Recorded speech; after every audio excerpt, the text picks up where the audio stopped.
You don't have to be good at golf to get better at golf. And by that, I mean every single player in the world can improve their scores just by strategy. You don't need a better swing. You don't need to get better at putting. You don't need to get better at chipping. You just need to play smarter golf. So today, let's go over the strategies and tools you can use to get better at golf, even if your swing looks like this. And the most important thing is just paying attention to what the course gives you. I know my drive clears the trees on the left and it doesn't on the right. So I cheated my aim way to the left and knew if I missed left, the trees wouldn't be in the way.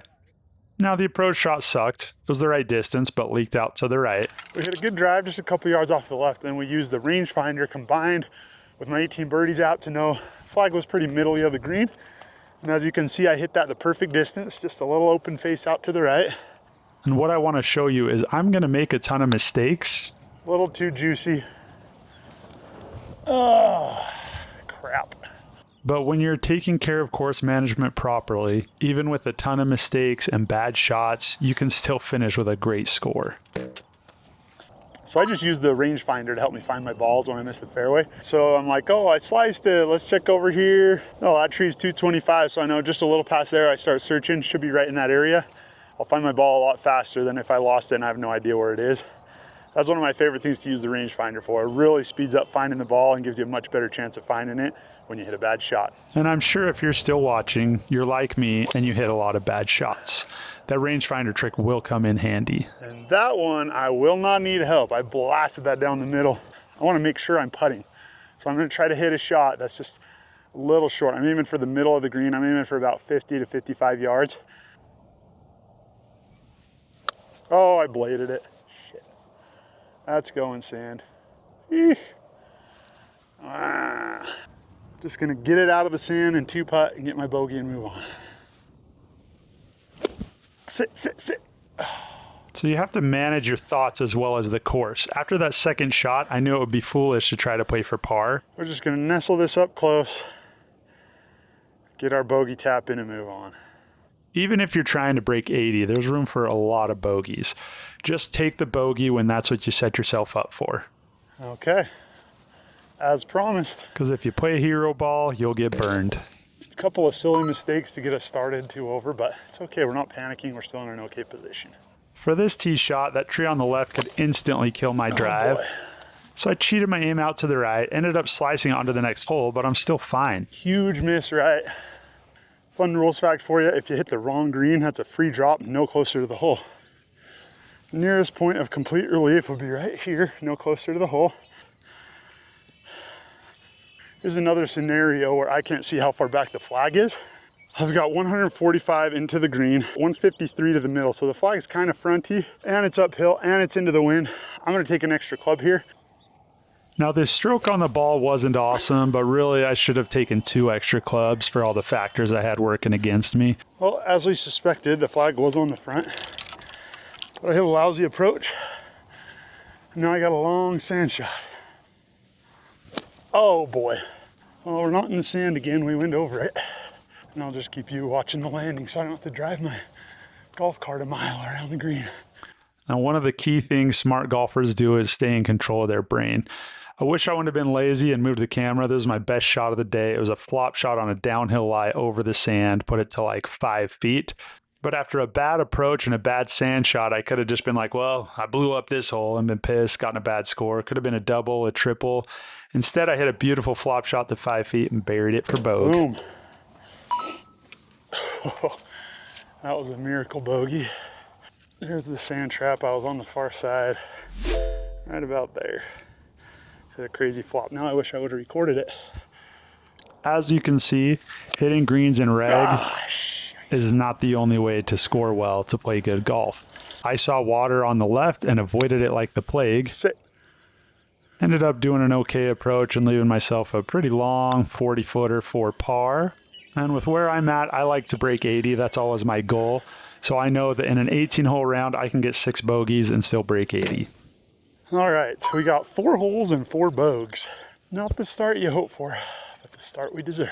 Wide open par 5, just square the face and we'll be good. Square the freaking face, you dummy. Now, a lot of holes and a lot of rounds aren't going to start the way you want. Keep your head in the game, play smart, You're about to see how things can really turn around. Very nice. You can see I missed the fairway, but it's basically the same as hitting the fairway. 250 into the flag. I'm not trying to get it there. I'm just going to advance the ball, give myself an easy wedge in, hopefully erase one of those bogeys. We got an uphill lie, so I'm choking way up on my club here, and we're just focused on square in the face. Even with a ton of missed strikes, I'm no worse than bogey so far. And here I started swinging easier and good things happen. I kept that low and out of the headwind and straight at the green. That's a dream shot right there. Well, I meant to lay it up, but we're on the green putting for eagle. So that's a great example of should have used the rangefinder in conjunction with 18 birdies.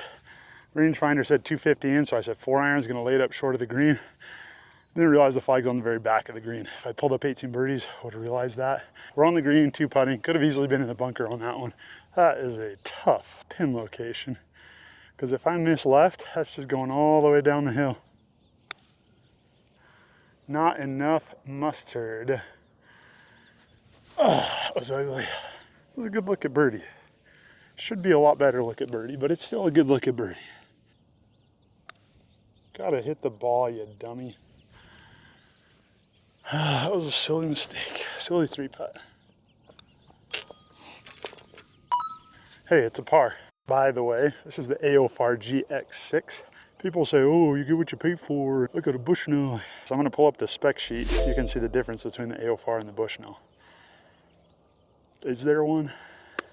Okay, Bushnell tells you what club to use, but first you have to tell it your distances. Therefore, if you're telling it your distances, don't you already know what club to use? Does everything the Bushnell does. It's sturdy. I've dropped it a whole bunch, still works just fine. And here's a number comparison I did with my buddy's high-end Callaway rangefinder.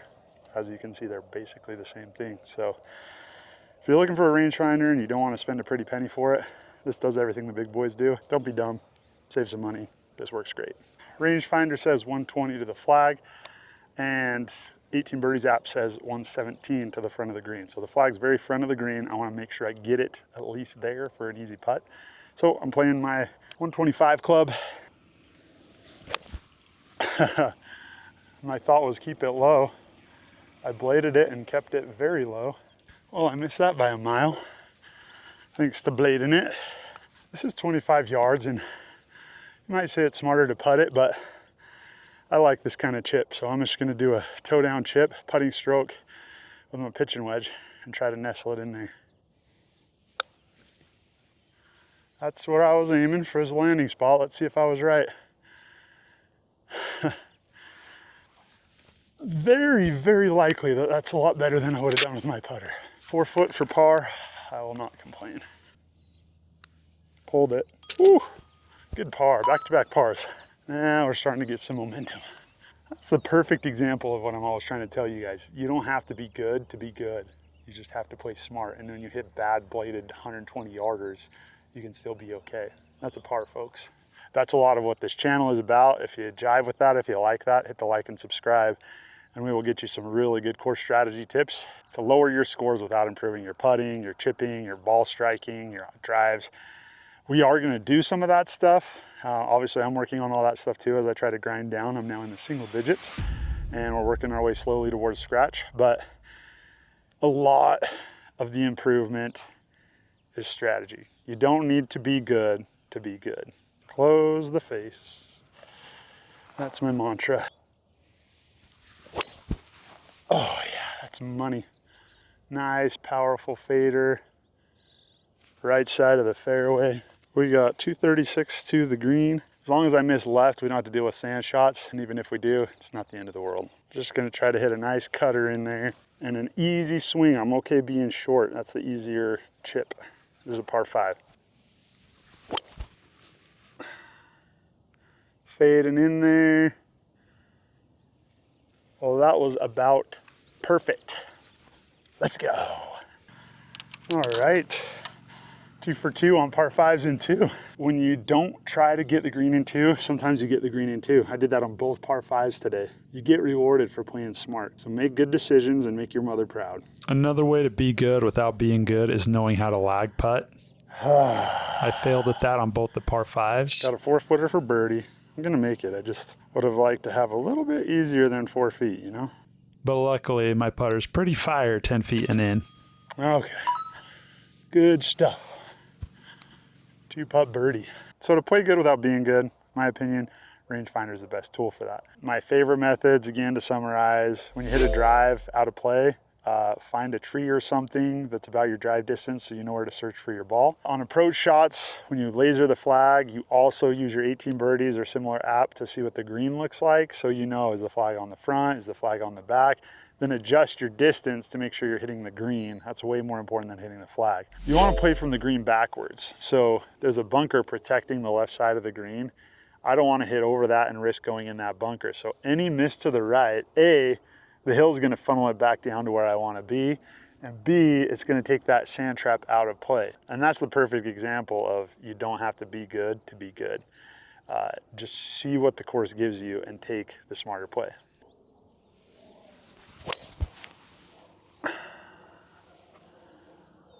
Just left of those 306-yard pine trees, that should be great. Go.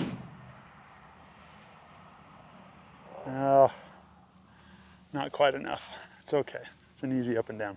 All right, a couple holes back, I used the pitching wedge to do a toe down putting stroke and it worked. It got me the par. I'm gonna try the same thing again right here. That's not quite gonna be enough, but we gotta look. I'm gonna play it straight. So today my ball striking was terrible, but my short game was fire. We got the par. 3 over, 1 to play. All right, another smart golfer strategy I want to talk to you guys about. Don't give up on your round or get mad or get grumpy because you have a couple of rough holes or a rough start. A couple holes does not make your entire score. Last week I played 18 holes. I was 6 over through 3. I went triple, bogey, double. I finished 9 over after starting 6 over on the first 3 holes. The round isn't over just because you have a couple of bad holes. What am I doing well today? What am I sucking at today? Well, today my approach shots are garbage, but I'm chipping well, I'm putting well. So I just plan my approach shot so that I'm not gonna end up in the sand, not gonna end up in a penalty area no matter how bad I hit it. And then trust that I'm gonna be able to chip it and putt it well to save par or at the worst bogey. That's how you play good without actually being good. And my number one thought again is square up that club face. Way more important than pretty much anything is just squaring up that club face. I guess one other thought that could help is actually hitting the ball.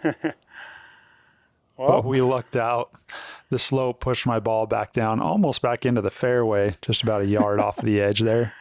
Incredibly hideous shot, and I'm gonna have like 170 into the green from the fairway, so sometimes it doesn't matter if you suck. All right, 180 to the middle there. The wind's helping us. We're gonna play a 7-iron. If we are short of the green, we're just fine with that. Let's line it up more carefully here. Feeling sloppy on the line. That's another easy way to get good without being good. Sometimes we just step out to the ball and don't pay enough attention to how lined up we are. Make sure you're happy with your line here. That should be quite nice. On the green, probably a little long actually, so good thing we went 7, not 6. The wind helped us out a lot there. Not sure if you noticed, but that's a second really bad tee shot, but in all likelihood is gonna end up in a par. Just don't give up. If you have a bad hole, if you have a bad shot, it ain't over. You can still do good things with that hole, do good things with that round. Every shot is a new puzzle. Every hole is a new puzzle. Just stay calm. You can put together a good round, even with a lot of crap. See, that's what I'm talking about. Complete garbage tee shot, went maybe 150 yards. I've got a decent look at birdie. Settle, settle, settle, settle, settle. Putter was good to me today. All right, that's 2 over. So I was 4 over after 4 and I finished 2 over. It's not over till it's over. Play smart golf, good things happen. Use a rangefinder. If you don't have one and you don't have lots of money, get this one. Even if you do have lots of money, get this one because it's just as good as the $600 ones. Thanks for watching. See you next time.